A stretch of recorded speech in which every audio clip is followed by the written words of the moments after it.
In the summer of 1984, a Portland insurance office became the target of one of the most methodically executed financial crimes in Oregon history.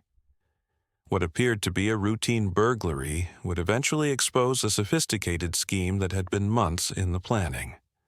The perpetrators vanished without a trace, taking with them $2.7 million in bearer bonds and cash reserves. For nearly 4 decades, the case remained dormant, buried beneath layers of bureaucracy and fading memories. Then, in 2023, a single moment of recognition by a sharp-eyed nurse at Providence Medical Center would crack open a mystery that law enforcement had long considered unsolvable. The crime itself lasted no more than 12 minutes. The aftermath would span generations.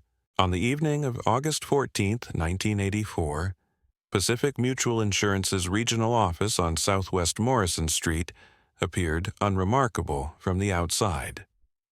The 3-story brick building housed routine clerical operations, policy reviews, and a modest vault containing negotiable instruments awaiting transfer to the main facility in Seattle. The office operated on predictable schedules, with most employees departing by 6 in the evening and only a single security guard remaining overnight. That guard, Robert Chen, had worked the position for 8 months without incident. He knew the building's layout intimately and followed established protocols without deviation. At approximately 10:15 that night, Chen received what appeared to be a routine service call. The building's HVAC system had triggered a maintenance alert, and a repair technician was reportedly en route to address the issue. This wasn't unusual. The aging climate control system frequently required after-hours attention, particularly during Portland's humid summer months. Chen noted the call in his logbook and prepared to escort the technician through the building once he arrived. The man who knocked on the service entrance 20 minutes later carried proper identification, wore standard utility coveralls, and spoke with the casual authority of someone familiar with building maintenance. He explained that the HVAC problem was more complex than initially reported and that he would need to access the upper floors to inspect ductwork. Chen unlocked the interior doors and accompanied the technician to the elevator, following standard procedure for after-hours service calls. What Chen didn't realize was that he was being studied. Every movement, every security checkpoint, every protocol was being carefully observed and cataloged by someone who had spent considerable time learning the building's vulnerabilities. The maintenance call was fabricated. The technician was not who he claimed to be, and within minutes Chen would find himself bound and unconscious in a storage closet while the real operation began. Before we continue, let us know in the comments where you're watching from. We'd love to hear from you. And don't forget to hit that subscribe button so you never miss any of our upcoming videos. The scheme had been designed with surgical precision. While Chen lay incapacitated, 3 additional individuals entered through the same service door. They moved with practiced efficiency, avoiding the main corridors and using service passages to reach their target.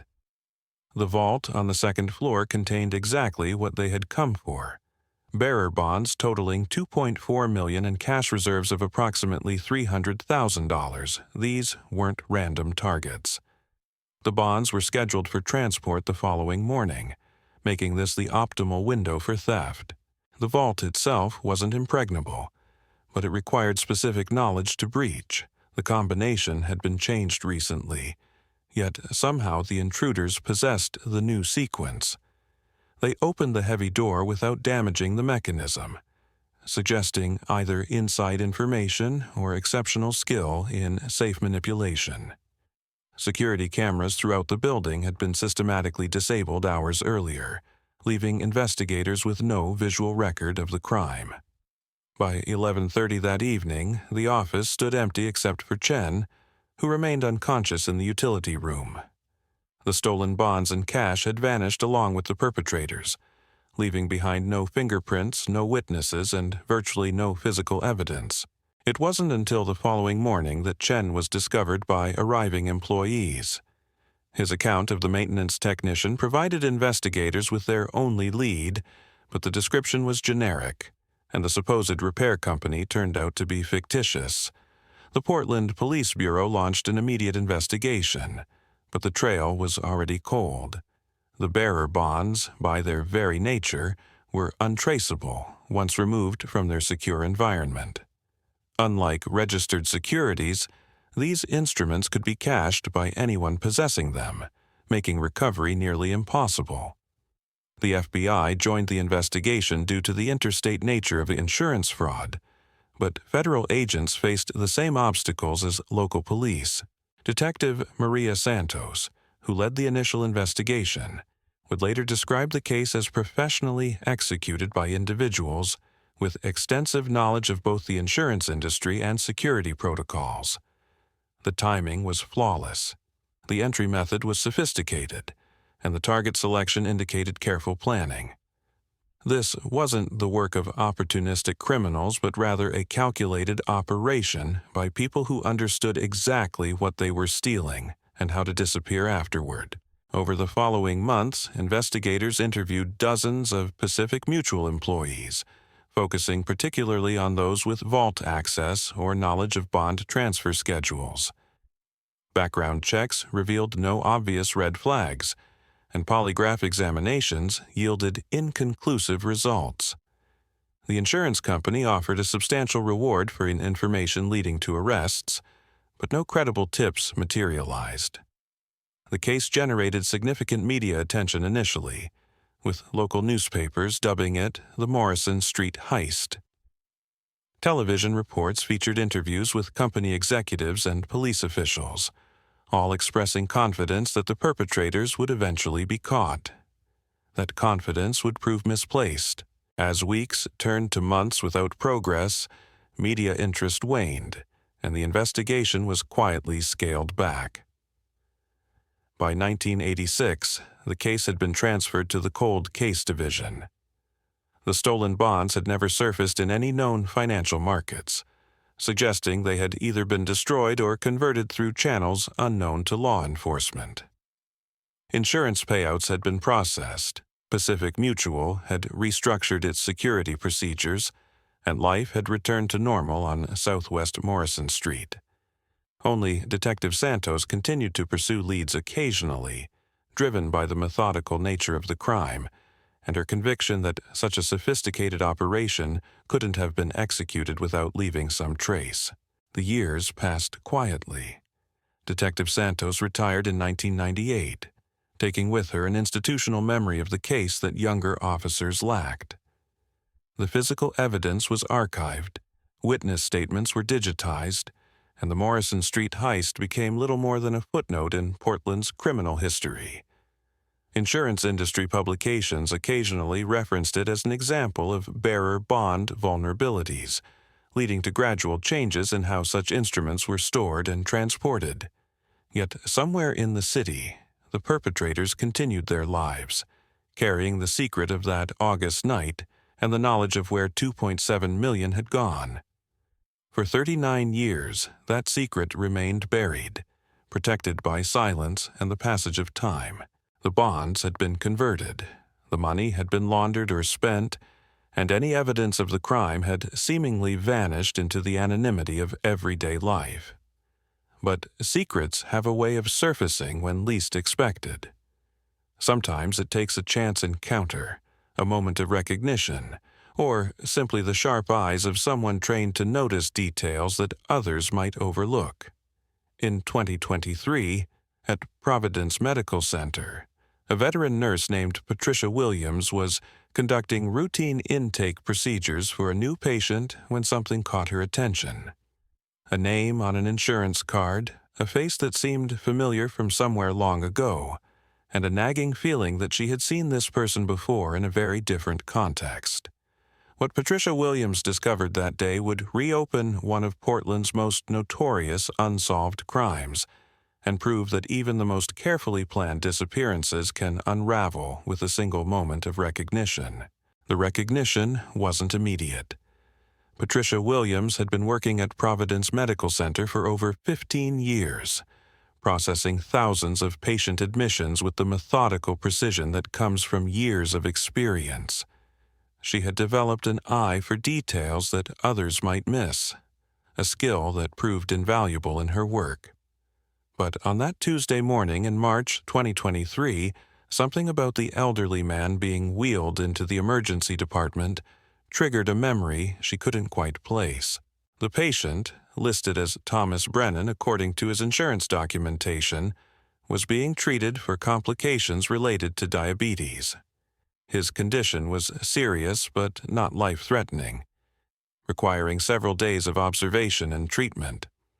As Patricia reviewed his paperwork, she noted the standard information: birth date, emergency contacts, insurance provider. Everything appeared routine until she glanced at the patient's face and felt an unexpected jolt of familiarity. Where had she seen this man before? The question nagged at her throughout her shift.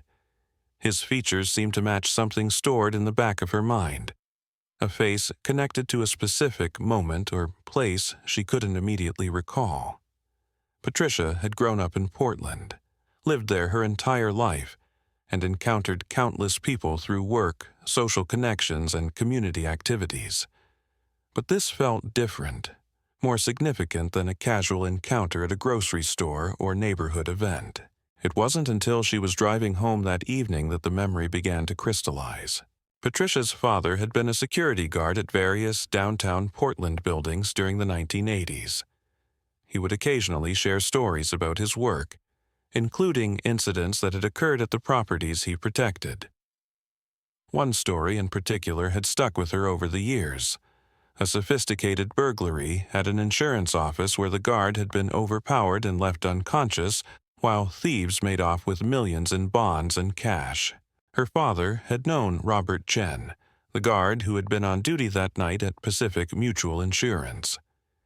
Chen had been traumatized by the experience, not just physically but emotionally, carrying guilt over being deceived so easily by the fake maintenance technician. Patricia remembered her father describing Chen's account of the man who had gained entry to the building. How professional he had appeared, how convincing his cover story had been. The description included details that had stayed with her: a tall man in his 30s with distinctive facial features, a small scar near his left eye, and an unusual way of speaking that suggested education despite his blue-collar disguise. Patricia's father had been fascinated by the case, following news reports and occasionally discussing developments with other security personnel around the city. The case had become something of a legend among Portland's security community, an example of how even the most careful protocols could be circumvented by skilled criminals. Now, nearly 4 decades later, Patricia found herself staring at a face that matched those old descriptions with unsettling accuracy. Thomas Brennan was older, of course, aged by time and illness, but the bone structure was consistent, the scar was still visible, and there was something in his eyes that suggested intelligence and calculation. The more she thought about it, the more convinced she became that this was no coincidence.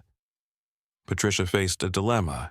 She had no concrete proof, only a decades-old memory filtered through her father's recollections and her own imperfect recall.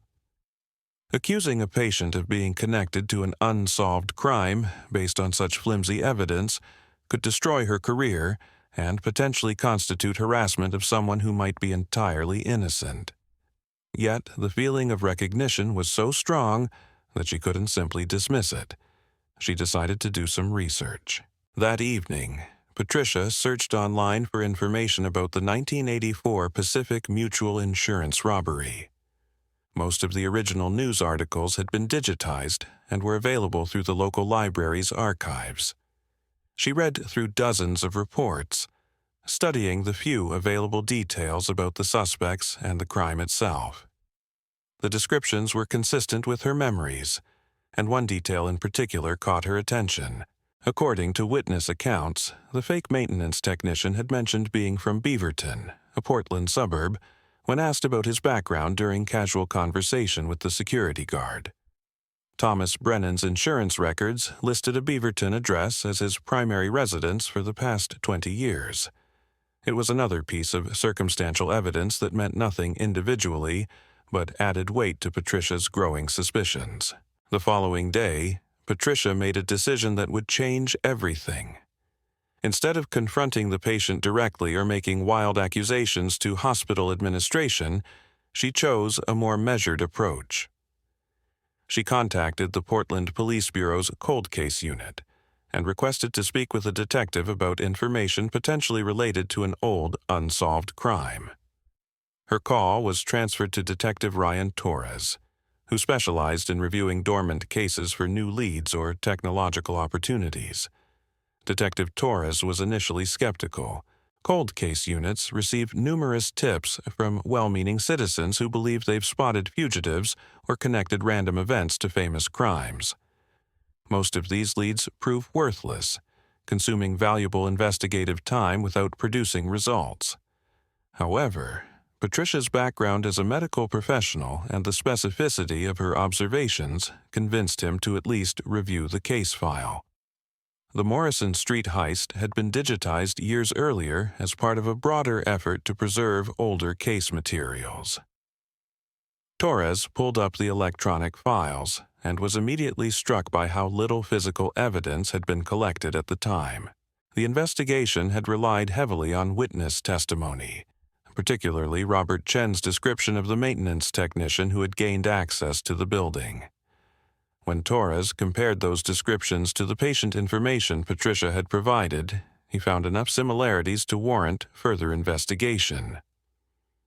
Torres decided to visit Providence Medical Center personally. Hospital protocols prevented him from questioning patients without proper legal authority, but he could observe Thomas Brennan discreetly and compare his appearance to the composite sketches that had been created in 1984. Those sketches, while crude by modern standards, captured distinctive facial features that could potentially be matched decades later. The detective's first glimpse of the patient confirmed Patricia's observations. Thomas Brennan bore a striking resemblance to the composite sketches, allowing for nearly 40 years of aging. The scar near his left eye was clearly visible, and his overall bone structure matched the witness descriptions remarkably well.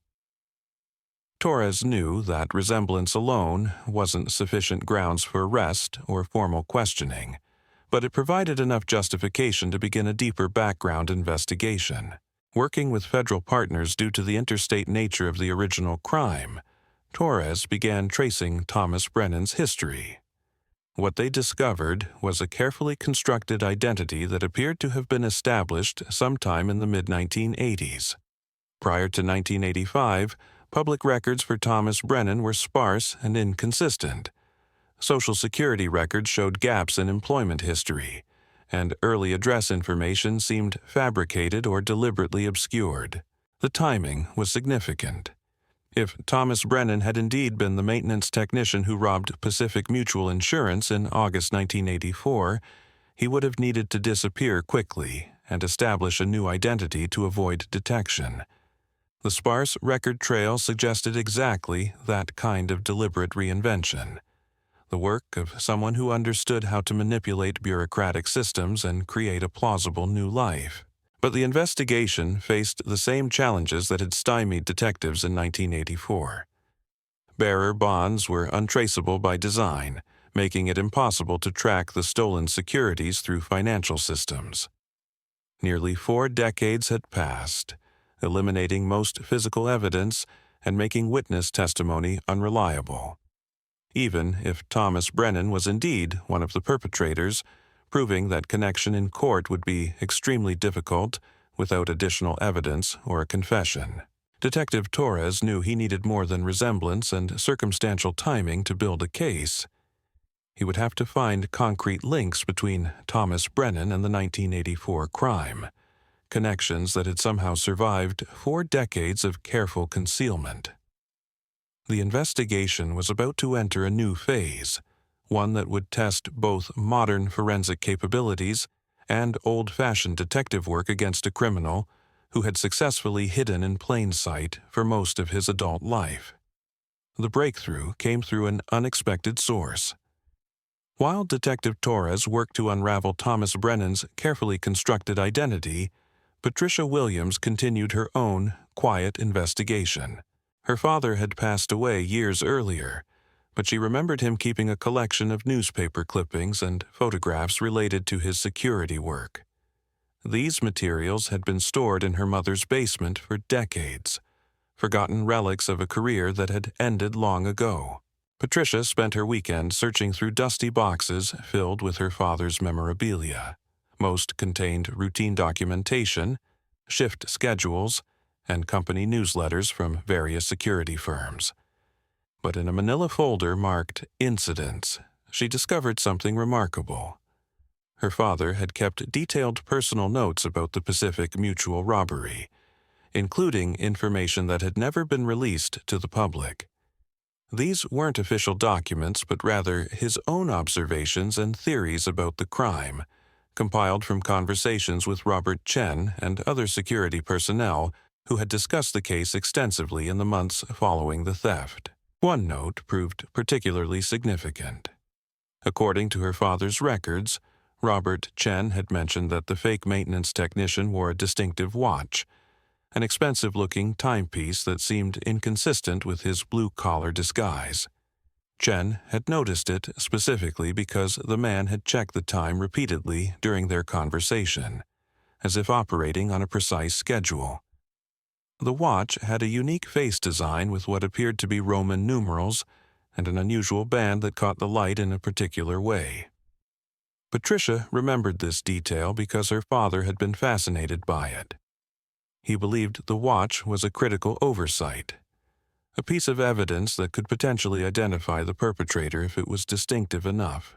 However, this information had apparently never made it into official police reports, possibly lost in the confusion of the initial investigation or dismissed as irrelevant by detectives focused on more obvious leads. Armed with this new information, Patricia returned to the hospital the following Monday.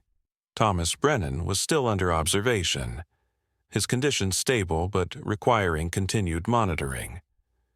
During routine patient checks, Patricia paid careful attention to his personal belongings.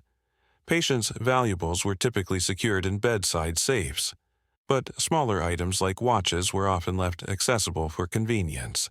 She didn't have to wait long. When she entered Brennan's room to check his vital signs that Tuesday afternoon, she immediately noticed the watch on his wrist. It was clearly expensive, with a gold case and Roman numeral markers exactly as her father had described. The band was distinctive, made of linked metal segments that caught the fluorescent lighting in a unique pattern. The timepiece looked vintage, consistent with something that might have been purchased in the early 1980s and worn regularly for decades. Patricia felt her pulse quicken as she recognized the match between her father's description and the watch on Brennan's wrist. This wasn't just resemblance or circumstantial timing.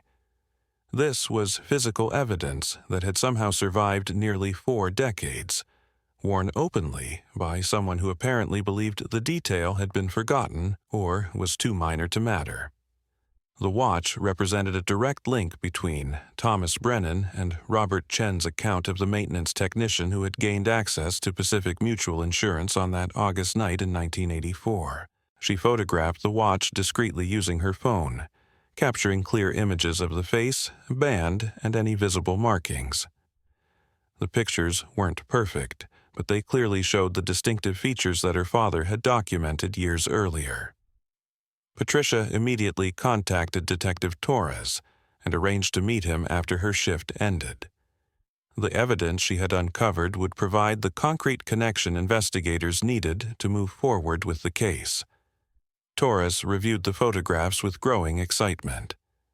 The watch matched Robert Chen's description with remarkable accuracy, down to specific details about the Roman numerals and band design.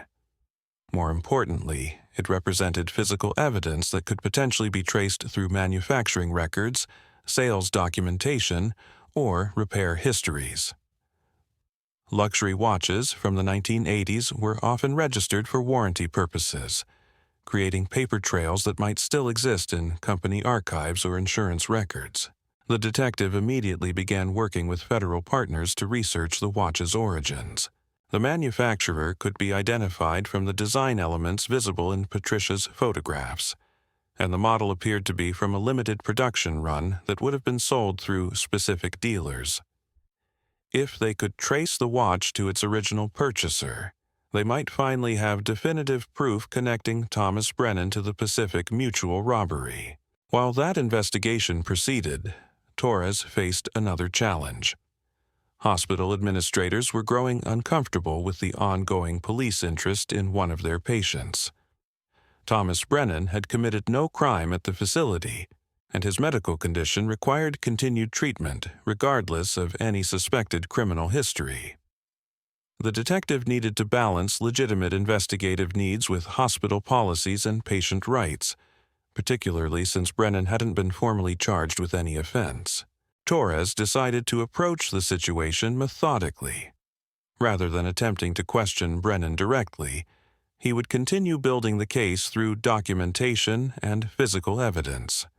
The watch represented one crucial link, but prosecutors would likely require additional connections to support charges related to a nearly 40-year-old crime.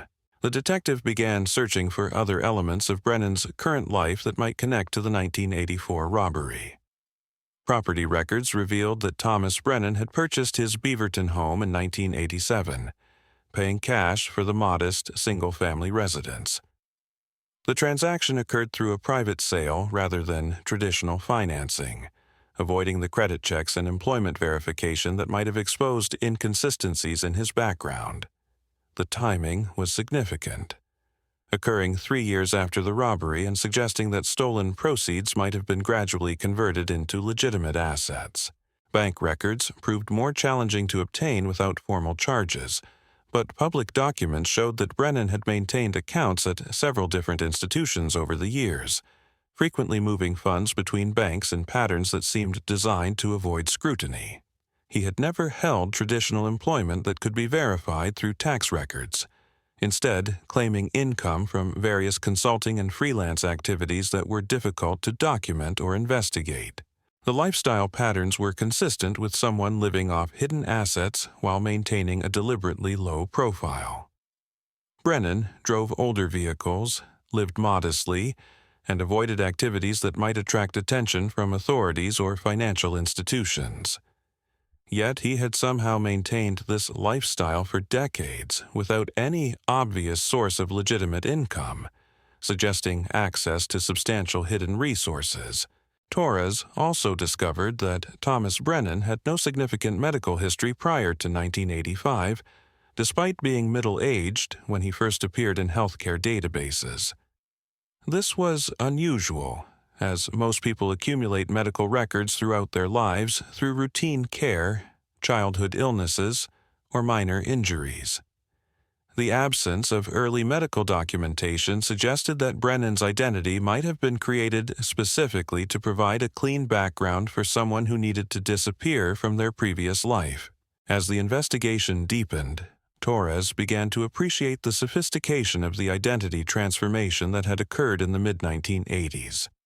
Creating a new persona required not just false documents, but also the discipline to maintain that identity consistently for decades. The person behind the Thomas Brennan facade had demonstrated remarkable patience and planning, living quietly while avoiding the mistakes that typically expose criminals who attempt to disappear. But even the most careful criminals eventually make errors, and Torres believed that wearing the distinctive watch represented exactly that kind of oversight. After nearly 4 decades of successful concealment, Thomas Brennan had grown comfortable enough to display evidence that directly linked him to the original crime. Whether this was arrogance, forgetfulness, or simple carelessness didn't matter. What mattered was that the watch provided investigators with their first concrete lead in a case that had been dormant for an entire generation. The detective knew that building a prosecutable case would require much more than a matching timepiece and suspicious background patterns. But for the first time since 1984, investigators had a viable suspect and physical evidence connecting that person to the Pacific Mutual robbery. The question now was whether they could develop enough additional proof to support formal charges against a man who had successfully hidden his criminal past for nearly 40 years. Torres realized he was racing against time in more ways than one. Thomas Brennan's medical condition was serious, and there was no guarantee he would survive long enough to face trial, even if charges were eventually filed.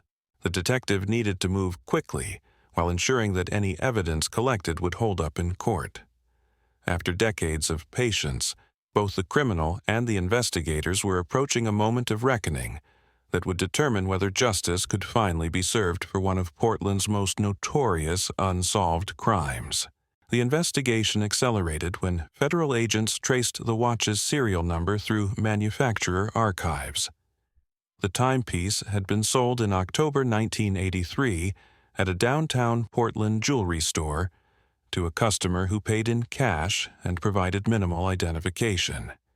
The sales receipt, preserved in the store's old records, listed the buyer as Michael Garrett, an address that investigators quickly determined had never existed. The purchase date placed the watch in Portland months before the Pacific Mutual robbery, establishing a clear timeline that connected the timepiece to the crime's location and period. Detective Torres obtained a warrant to examine Thomas Brennan's hospital room more thoroughly. Hidden in a small leather portfolio among his personal effects, investigators discovered something that shattered any remaining doubt about his true identity. Tucked between medical insurance cards and prescription bottles was a faded business card from a Portland locksmith shop that had closed in 1985. The card bore handwritten notes in the margins, technical specifications for safe mechanisms that matched the exact model installed at Pacific Mutual Insurance. The locksmith shop's owner had died years earlier, but his nephew, who had inherited the business records, confirmed that someone matching Brennan's description had visited the shop multiple times in early 1984. The man had asked detailed questions about vault security systems and had purchased specialized tools under the pretense of starting his own security consulting business. The nephew remembered the customer specifically because he had paid for expensive equipment in cash and had seemed unusually knowledgeable about high-end safe construction. Faced with mounting evidence, federal prosecutors decided to move forward with charges. Thomas Brennan was arrested in his hospital bed on charges of grand theft, conspiracy, and money laundering. His medical treatment continued under guard while attorneys prepared for what would become one of the most unusual prosecutions in Oregon legal history. The case hinged on evidence that had survived nearly 4 decades through a combination of careful preservation and pure chance. Brennan's defense team argued that the evidence was circumstantial and that their client's poor health made him an unlikely candidate for prosecution.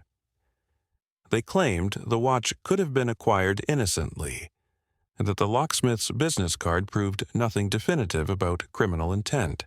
However, prosecutors had uncovered additional connections that strengthened their case considerably. Financial analysts working with the FBI had traced patterns in Brennan's spending that aligned perfectly with the gradual conversion of stolen bearer bonds. Throughout the late 1980s and early 1990s, he had made a series of cash purchases and investments that totaled approximately $2.1 million when adjusted for inflation. These transactions occurred at intervals consistent with someone slowly liquidating stolen securities while avoiding detection by financial monitoring systems. The pattern was subtle but unmistakable once investigators knew what to look for. Brennan had purchased collectible coins, rare books, and artwork through private dealers, then resold these items years later through different channels. This process had allowed him to convert untraceable bearer bonds into legitimate assets with clean provenance. The scheme required patience, knowledge of financial systems, and access to specialized markets that most criminals would never discover. Property records revealed another crucial detail. The Beaverton home Brennan had purchased in 1987 sat on a lot that backed up to a storage facility. Investigation of that facility's rental records showed that someone using the name Michael Garrett had maintained a unit there from 1984 to 1995. The unit had been paid for in cash, and when authorities finally gained access, they discovered it had been thoroughly cleaned, but still contained traces of materials consistent with document forgery and identity creation. Forensic examination of the storage unit revealed microscopic paper fibers that matched government forms from the 1980s, suggesting that someone had used the space to create false identification documents. Chemical analysis detected residues from inks and adhesives commonly used in document alteration during that period. The evidence suggested that Thomas Brennan's identity had been carefully constructed in this hidden workspace over a period of months or years. The trial began in early 2024, drawing significant media attention as one of the oldest cold cases ever prosecuted in Oregon. Patricia Williams testified about her recognition of the defendant and her father's preserved notes about the distinctive watch. Robert Chen, now in his 80s, provided testimony via video link, confirming details about the maintenance technician who had deceived him 4 decades earlier. Despite his age, Chen's memory of that night remained remarkably clear, and he positively identified Thomas Brennan as the man who had gained access to the Pacific Mutual building. Expert witnesses explained how the bearer bonds would have been converted into cash and legitimate assets over time. Financial analysts presented charts showing the correlation between Brennan's spending patterns and the estimated value of the stolen securities. The prosecution painted a picture of a criminal who had successfully disappeared in plain sight, living comfortably off the proceeds of his crime while maintaining a carefully constructed false identity. Brennan's defense remained focused on challenging the reliability of decades-old evidence and witness testimony. They argued that memory was fallible and that coincidences could explain apparent connections between their client and the 1984 robbery. However, the cumulative weight of evidence proved overwhelming. The watch, the locksmith's business card, the financial patterns, and the storage unit all pointed to the same conclusion. After 3 weeks of testimony, the jury deliberated for only 6 hours before returning guilty verdicts on all charges. Thomas Brennan, whose real name was revealed to be Michael Garrett, was sentenced to 15 years in federal prison. At 81 years old and in declining health, he would likely spend his remaining years behind bars. The judge noted the sophisticated nature of the crime and the defendant's success in evading justice for nearly 4 decades, factors that warranted a substantial sentence despite his age and medical condition. The Pacific Mutual robbery had finally been solved through an extraordinary combination of sharp observation, preserved evidence, and methodical detective work. Patricia Williams received recognition from both the Portland Police Bureau and the FBI for her role in cracking the case. Her father's careful documentation, preserved for decades in a basement storage box, had provided the crucial detail that connected past and present. The case demonstrated how even the most carefully planned crimes can unravel through unexpected circumstances. Michael Garrett had successfully maintained his false identity for 39 years, living quietly while avoiding the attention that typically exposes fugitives. His downfall came not through investigative breakthroughs or technological advances, but through a medical emergency that brought him to the attention of someone trained to notice details that others might overlook. The stolen $2.7 million was never fully recovered. Most had been converted into legitimate assets decades earlier, and those assets had been sold, consumed, or otherwise dissipated over the years. However, federal authorities were able to seize Brennan's remaining property, including his Beaverton home and several investment accounts, recovering approximately $400,000 that was returned to the insurance company's successor organization. For the law enforcement community, the case provided validation that persistence and attention to detail could overcome even the most sophisticated criminal schemes. Detective Torres, who had pursued the investigation with unwavering dedication, was promoted to sergeant in recognition of his work on the case. The Morrison Street heist became a textbook example of how cold cases could be revitalized through community involvement and careful preservation of evidence. The story concluded where it began, with a moment of recognition that changed everything. Patricia Williams had trusted her instincts and acted on a nagging feeling that most people would have dismissed. Her decision to investigate further, combined with her father's meticulous record-keeping, had finally brought justice to a crime that had haunted Portland for nearly 4 decades. Sometimes the smallest details, preserved through chance and discovered through sharp observation, can unravel the most carefully constructed deceptions and prove that time may dim memory, but it cannot erase the truth.